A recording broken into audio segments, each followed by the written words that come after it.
Now, keyword tag is not as important as it used to be a few years ago.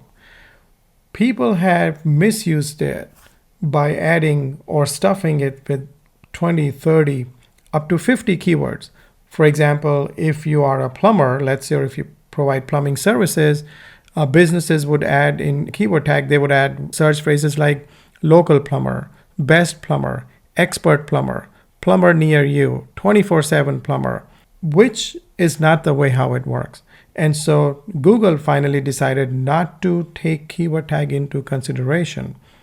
Having said that, it doesn't hurt either. So it's a good practice to add 1 or 2 keywords at least in your keyword tag. Make sure you don't overdo it.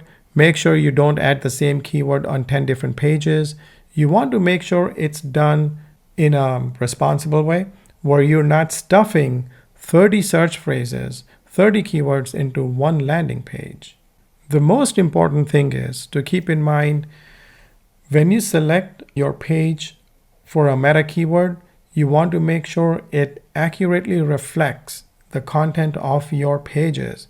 So if your page is about sewage backup, you don't want to use the word water damage restoration in keyword tag for that page. If it's sewage backup, you want to use the search phrase sewage backup cleanup. If that page is about water damage restoration, then you only want to use words or search phrases like water damage restoration in that keyword tag. Same thing when it goes for basement water removal or any of the other services you provide. The idea being your keyword should be highly focused.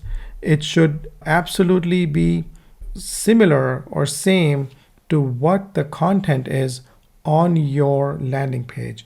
So only use your primary and relevant keyword, maybe 1 or 2, maybe 3 at most, but not more than that on every page of your website.